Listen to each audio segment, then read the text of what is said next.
My wife decided to sponsor a low-income student from her class, even arranging for him to live in our house.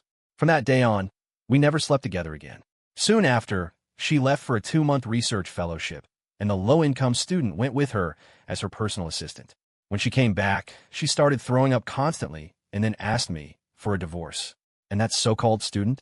He suddenly transformed into the illegitimate son of a billionaire. I was in the kitchen prepping dinner when my wife, Jessica, finally got home.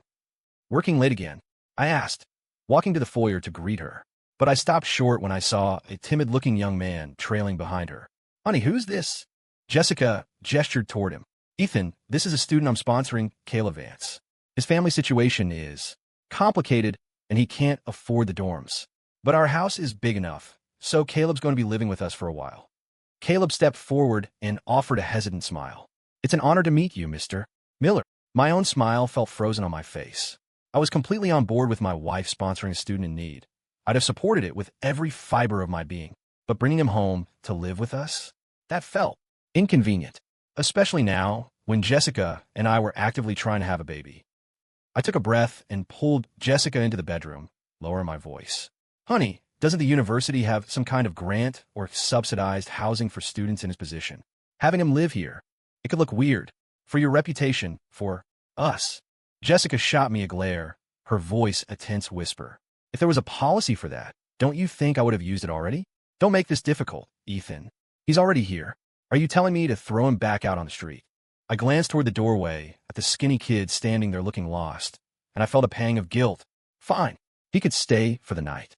Tomorrow, I'd figure out a better arrangement for him. Resigned, I went back to the kitchen and quietly poured the fertility-boosting protein shake I'd made for myself down the drain. Jessica quickly set up the guest room for Caleb.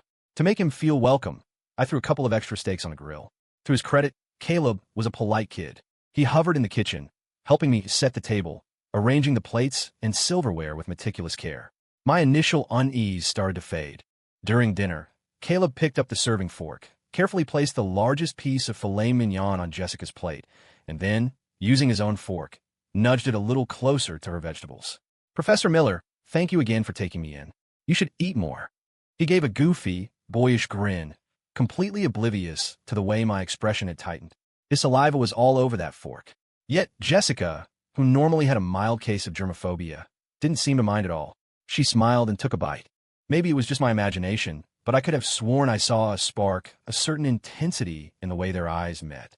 I stood up, grabbed a set of serving utensils from the drawer, and placed them on the table with a bit too much force. "Caleb," I said, my voice tight, "we use serving utensils when we're dishing out food for other people. It's basic manners." He looked down, his face flushing with embarrassment. Jessica kicked me under the table. "Ethan," she chided, "Caleb was just being thoughtful. Don't scare the poor kid." Then, she used her own fork to spear a piece of roasted potato and placed it on Caleb's plate. "Don't be nervous, Caleb. Make yourself at home." A sour feeling churned in my stomach. Something was off, a feeling I couldn't quite name. My appetite vanished. I pushed my food around my plate for another minute before getting up and heading back to our room. Later that night, Jessica came in with a small bowl of sliced apples. "All right, you're a grown man. Are you really still sulking over a kid?" I turned my head away petulantly. "He's not a kid. He's a grown man. And besides, you're my wife. Why is he serving you dinner?" Jessica popped a slice of apple into my mouth, her tone turning playful and placating. "Why are you being so petty? He's my student, not a stranger. I think you're just biased because you think he's poor. You better watch out. You might be in for a surprise one day." "What's that supposed to mean?" I shot back. "You think he's some long-lost billionaire's heir or something?" Jessica laughed. "You never know." I laughed too. In the end, it was a small thing. You don't let the sun go down on your anger in a marriage. I turned back to her, demanding she feed me another piece of apple, and pulled her into my arms. Jessica flinched and wriggled out of my embrace, her face flushing. "What are you doing? There's someone else in the house." I suppressed a wave of frustration. "Fiend," he sighed. "You get a pass. For tonight." She nudged me toward the bed. "Come on, get some sleep. I have to be at the university early tomorrow." A bitter taste filled my mouth. How long was this going to last? I made a silent vow to myself. I had to find a way to get that kid out of our house, and soon. I wrapped my arms around Jessica and drifted off to sleep. Sometime deep in the night, I woke to an emptiness beside me. I rubbed the sleep from my eyes and saw that Jessica wasn't in bed. The bathroom light was off, but from the guest room, I could hear the faint murmur of voices. My sleepiness vanished instantly. I slipped out of bed and crept toward the sound. The door to the guest room was slightly ajar. The voices were too low for me to make out what they were saying. Peeking through the crack, I saw Jessica kneeling by Caleb's bed. Her silk robe was short, its hem riding high on her thighs, revealing the graceful curve of her body. Wait a minute, that was her low-cut, lace-trimmed robe. I shoved the door open, my voice booming in the quiet house. What the hell are you two doing? Jessica jumped, startled by my sudden appearance. She stood up, her hand on her chest. Ethan, you scared the life out of me. I'd like to ask you the same question. I shot back, my heart pounding with anger. There was a thunderstorm, she explained, her voice shaky. Caleb can't sleep during storms. I was just sitting with him. Is that such a crime? Caleb sat up in bed. Mr. Miller, please don't misunderstand. The thunder was really bad, and I saw Professor Miller's light was still on, so I asked her to come in. I'm sorry for waking you. Seeing that nothing overtly inappropriate was happening, my anger subsided, replaced by a dull throb of suspicion. I took a deep breath. Okay, honey, you go back to bed. I'll stay with Caleb. I ended up sleeping on a makeshift bed on the floor of Caleb's room, getting barely an hour of rest. The next morning, after a quick breakfast, Jessica grabbed her car keys. Caleb, forget the L train. I'll drive you to campus. Caleb accepted without a second thought. A knot of anxiety tightened in my stomach. Hadn't there been enough scandals about professors and students in the news lately? Even if they were completely innocent, you couldn't stop people from talking. And Jessica was on the cusp of being promoted to full professor. This was the last time she should be taking risks. I pulled her aside and quietly shared my concerns. She cut me off, her patience snapping. God, Ethan, will you give a rest? Caleb has been here for one night, and you've already picked 3 fights about it. Is there a problem with me giving my student a ride? She jabbed a finger in my chest. You know, only people with a dirty mind see dirt everywhere. She spun around and walked away, leaving me standing there stunned. I didn't understand why she was so furious. I was just trying to look out for her. Watching them get in her car and drive away, I let out a long, weary sigh. At 9, I went to my design studio to check on a project's progress, but my mind was a total mess. The easy intimacy between Jessica and that student was a splinter in my brain. My business partner, Leo, clapped me on the shoulder. What's up, boss? You look like you've seen a ghost. I unloaded all my frustrations on him. Leo's jaw dropped. Dude, that is sketchy as hell. I'm telling you, you should put a micro camera in her car. You'll find out what's really going on. He leaned in, pulling out his phone. My wife actually sells them online. If you want one, I can get you a discount. Are you seriously trying to sell me something right now? I push him away, annoyed. Forget it. You're overthinking it. Jessica's not like that. But the seed was planted. I left the studio and drove straight to a real estate office. I spent the morning looking at 3 different places, finally settling on a small, fully furnished studio apartment near the university with cheap rent. All I needed was to talk it over with Jessica, and then I could sign the lease. This apartment was for Caleb. For the sake of my marriage, for my own damn sanity, I was willing to do whatever it took. We were already sponsoring him. What was a little extra for rent? After making the arrangements, I felt a wave of relief wash over me, the first in days. That evening, Jessica and Caleb came home late again. Caleb had a night class, she explained. I waited for him. I didn't dwell on it. I pulled her into our bedroom, excitedly showing her the apartment listing on my phone. Honey, look, I was thinking Caleb could move in here. If you think it's a good idea, I can go sign the lease tomorrow. Jessica cut me off, her tone sharp and dismissive. Don't bother. I'm taking Caleb with me on a research fellowship tomorrow. We'll be gone for about 2 months. You just take care of the house. Before I could even process what she'd said, she pushed past me and went to the guest room to help Caleb pack. Her words hit me like a physical blow. I stood there, my mouth dry, unable to speak. For the next 2 months, Jessica was going to be alone with Caleb on a trip. I didn't want to be suspicious, but my mind kept conjuring ugly scenarios. All evening, Jessica was cold and distant. She spent the entire time in the guest room with Caleb, packing and organizing. I sat on the sofa, a storm of emotions raging inside me. The thought of not being able to hold my wife for 2 months was agonizing. Worse was the thought of that kid by her side the whole time. I pulled out my phone and sent a text to Leo. I need that micro camera you mentioned, the one your wife sells. I need it delivered tonight. Leo's reply came back instantly. You got it, boss. Good luck. Good luck. In the pre-dawn hours, Jessica and Caleb left. I'd set an alarm, and I quietly followed them downstairs to the garage, hiding behind a pillar. As they loaded their bags into the trunk, I heard Caleb's voice, low and eager. Professor, should we try it? A white-hot rage erupted inside me. I stormed out from behind the pillar, grabbed Caleb by the collar of his shirt, and yanked him away from the car. "What the hell do you think you're doing? Are you making a move on my wife, you little piece of trash?"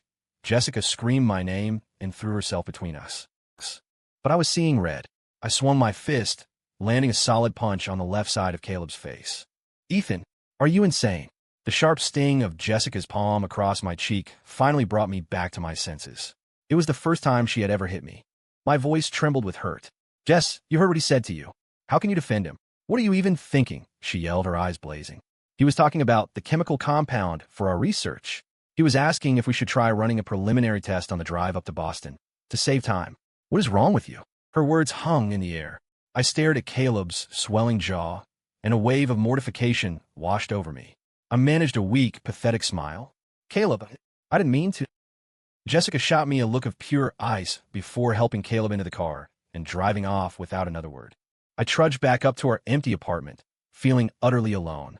Around 8 that evening, figuring they'd have arrived at their hotel in Boston, I sent Jessica a FaceTime request. She answered almost immediately, but as her face appeared on my screen, I heard the distinct sound of a shower running in the background. Jessica was sitting on the bed, fully dressed. The person in the shower had to be Caleb. I tried to sound casual. "Hey, honey, made it to the hotel okay? Long drive? You got your own room, right?" Her reply was laced with sarcasm. "No, Ethan, I booked the presidential suite and ordered a team of male strippers to keep me company." She offered a few curt pleasantries and then quickly ended the call. Realizing I'd sounded accusatory, I quickly texted her an apology. But for some reason, her replies that night were slow and sparse. Over the next few weeks, I tried to FaceTime her multiple times. She rarely picked up, and when she did, she'd always use the fellowship as an excuse to keep it short. A knot of dread was constantly tightening in my gut. Those 2 months were the longest of my life. I practically counted the days on the calendar. Finally, her fellowship was over. To celebrate her return, I cooked a huge dinner and ordered a massive bouquet of flowers. I waited for her downstairs, my heart pounding with anticipation. Soon, I saw her car pull into the driveway. Caleb was nowhere in sight. "Honey, where's Caleb?" I asked, confused. Jessica's voice was flat. "His biological parents found him. They came and picked him up. He won't be staying with us anymore." I could have jumped for joy. At that moment, the 2 months of waiting felt completely worth it. Our life, our private world for two, was finally back. I grabbed her suitcase and followed her inside, shutting the front door behind us. A wicked grin spread across my face. "Honey," I purred, "I have missed you so much." But the next second, Jessica clapped a hand over her mouth and made a gagging sound. She bolted for the bathroom and began vomiting violently into the toilet. I rushed after her, worried. "Jess, what's wrong?" Then a thought struck me, and my eyes lit up. "Honey, are you?" I wrapped my arms around her, overcome with excitement. I couldn't believe it. Jessica was back, and she'd brought me the most incredible surprise. I was finally going to be a dad. The next morning, I gave everyone in my studio the day off. I took Jessica to the OB/GYN clinic first thing. Soon enough, the ultrasound results were in. The report confirmed it. Jessica was pregnant. And then I saw the date. My entire body went rigid. According to the report, the baby was just over 4 weeks along.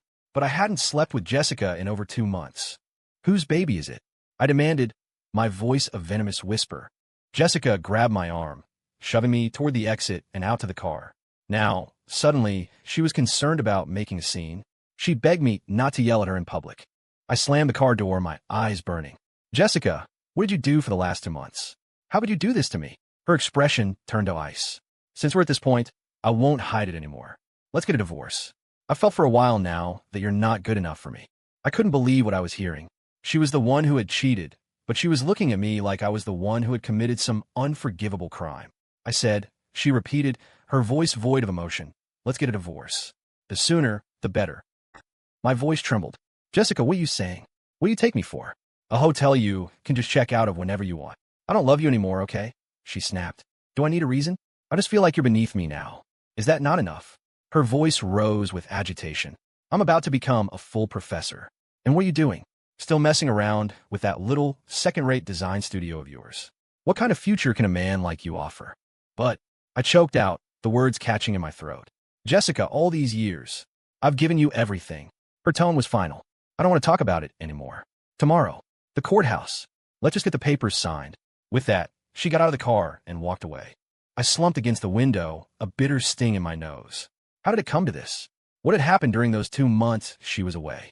What could possibly make her ask for a divorce so coldly, so decisively? And whose baby was she carrying? Suddenly, my phone buzzed with a notification.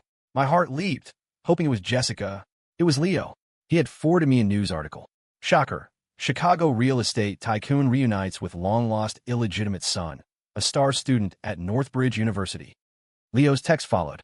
Dude, isn't that the poor student your wife was sponsoring? He's a billionaire's son. His dad is going to owe you guys big time. You're about to hit the jackpot. I clicked on the link and stared at the photo.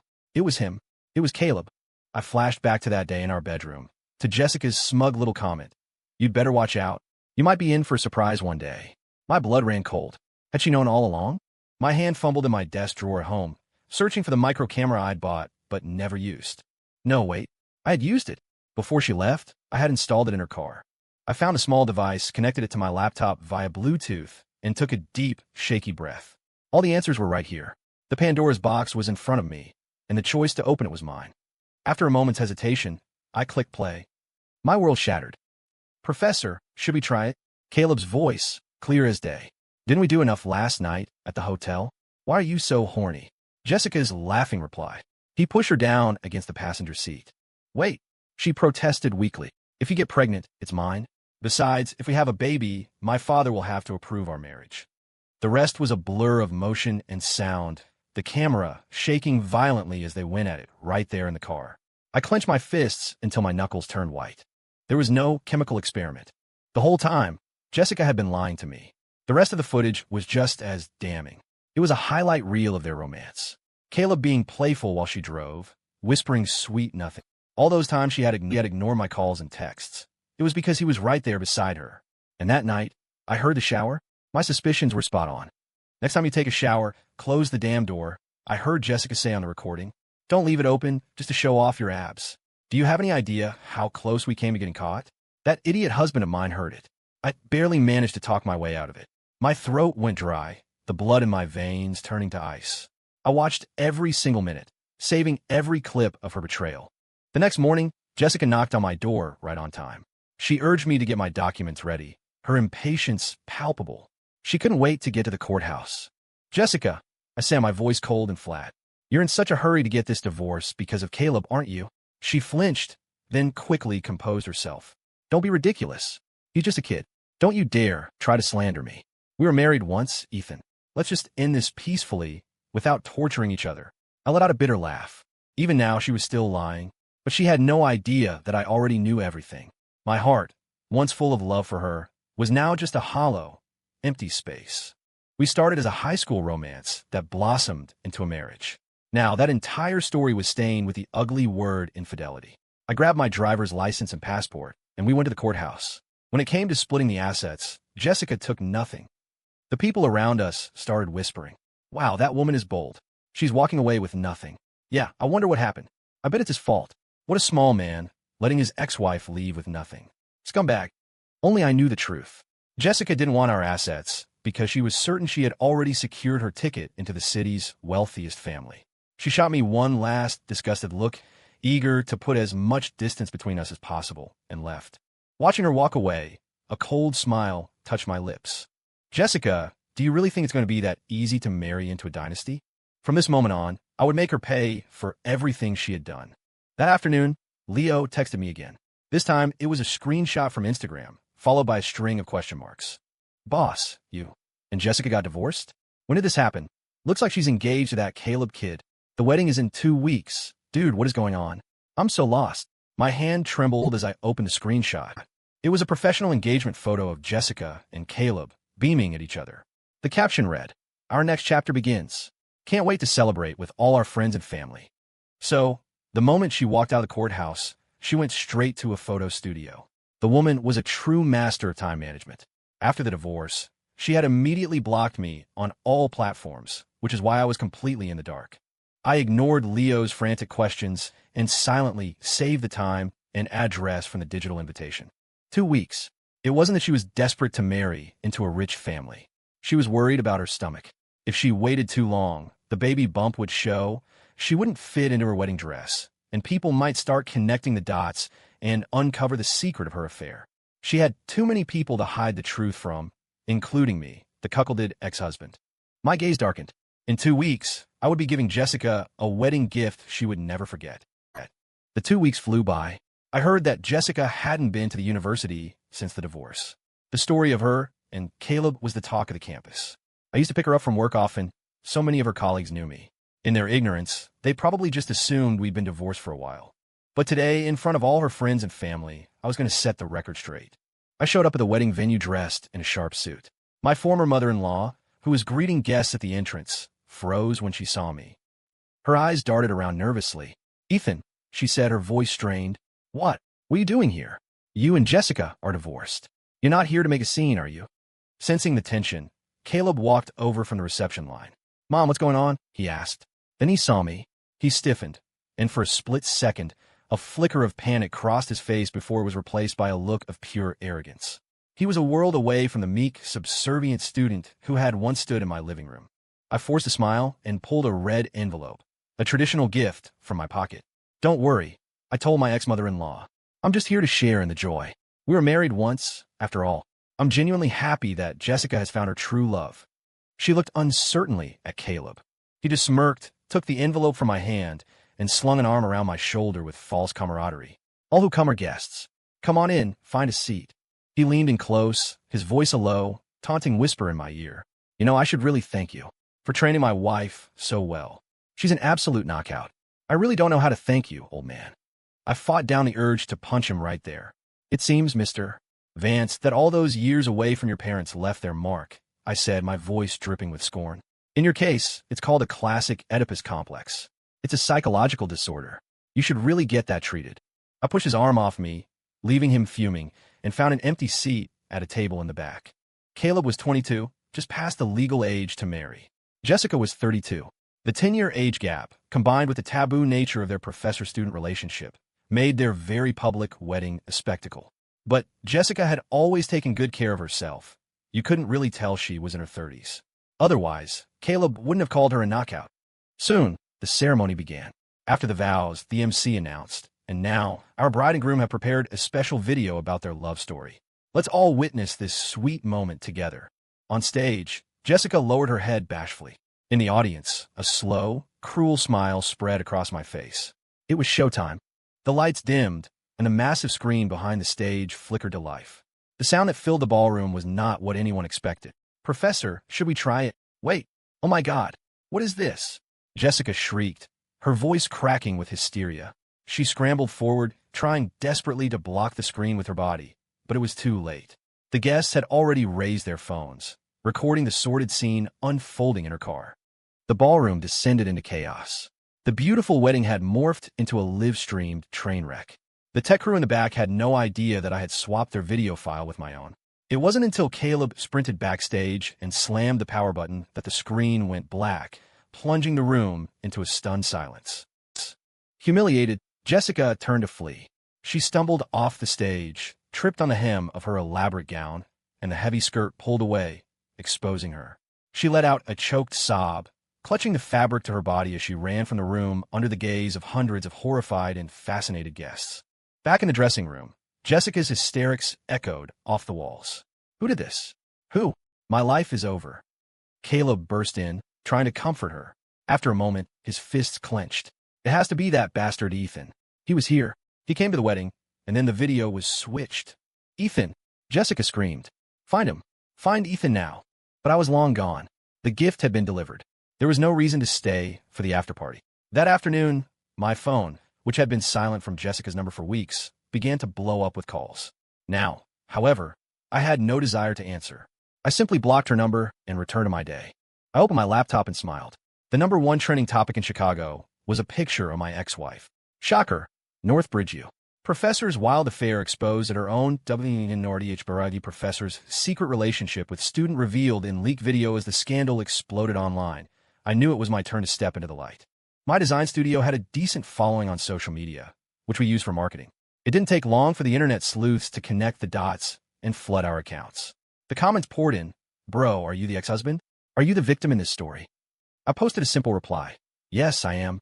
Then, Holding up my driver's license to the camera for verification, I recorded a video and laid out the entire sordid truth. My name is Ethan Miller, and I'm formally reporting Jessica Miller, a professor in the journalism department at Northbridge University, for misconduct. She engaged in an affair with her student while we were married, bringing him into our home under the false pretense of sponsoring a student in need. After I posted the video, my studio's account went viral. On the other end, Jessica grew more desperate to contact me, eventually using her mother's phone to call. I hung up without a word. She only wanted one thing, for me to take the video down. I had no intention of letting her off that easily. I put my phone on silent, and for the first time in months, slept soundly. The next day, I was contacted by the dean's office at Northbridge University. They wanted to verify the details of my claim. I calmly provided them with all the video evidence I had. As the university official was leaving, he turned to me. "Thank you for your cooperation, Mr. Miller. The university will conduct a thorough investigation. If Professor Miller has indeed committed such a grievous ethical breach, we will not tolerate it." A small, grim smile touched my lips. "Jessica, your dream of marrying into a dynasty is about to shatter." 3 days later, I received the news. The actions of Jessica and Caleb had caused severe damage to the university's reputation. Both had been expelled. Unemployed and disgraced, Jessica quietly deleted her engagement post from Instagram and disappeared from public view. Their wedding had become nothing more than a citywide joke. Caleb's fate wasn't much better. In the wake of the scandal, his billionaire father immediately called a press conference to publicly state that he had no significant relationship with the boy. On one hand, his family was a major donor and partner to Northbridge University. On the other, Caleb had always been an illegitimate son he'd been reluctant to acknowledge in the first place, only doing so after Caleb's persistent efforts. Now that the family name was tarnished by such a vulgar scandal, it was no surprise the tycoon was eager to cut all ties. For me, it was a perfectly satisfying conclusion. 6 months later, I met a woman through a friend. We hit it off immediately, sharing the same interests and sense of humor. After a few dates, we were a couple. One afternoon, she twisted her ankle while we were out for a walk. I took her to a nearby DSW to buy a pair of flats. I never expected to run into an old acquaintance there. Jessica was working as a sales associate, but the woman in front of me was a shadow of her former self, haggard, with deep lines of exhaustion etched on her face. It was clear the last 6 months had been hard on her. Without her job and the money for expensive skincare, and weighed down by the stress of her new life, she had aged terribly. As I knelt to help my girlfriend, Chloe, try on a pair of shoes, I saw Jessica's eyes well up with tears. Finally, she couldn't hold back anymore. She reached out and grabbed my sleeve. "Ethan," she whispered, her voice cracking. "Are you getting married?" I pulled my arm away and nodded curtly. "I am." That was all it took for her to break. She stared at me with desperate, pleading eyes. "Ethan, I regret it. I really, truly regret it. I wait for you downstairs from your apartment every day." I let out a cold laugh. "And? What's your point? Are you hoping we can get back together?" "Can we?" she asked, shamelessly moving closer. "Absolutely not." Chloe's arm linked through mine, her voice firm and clear as she staked her claim. "You heard him. I was the one who was there for him through all those sleepless nights. I was the one who helped him piece his life back together." She looked Jessica up and down with disdain. "You don't even have the right to ask for his forgiveness." I stroked Chloe's hair, a genuine smile on my face. "She's right." I turned and waved over a different salesperson. "Excuse me? We're ready to check out." My disgust for Jessica was so complete that I didn't want anything more to do with her, not even to give her the tiny commission from a pair of shoes. Walking out of the store, I lifted Chloe onto my back and carried her down the sunlit street, toward our home and toward my new life.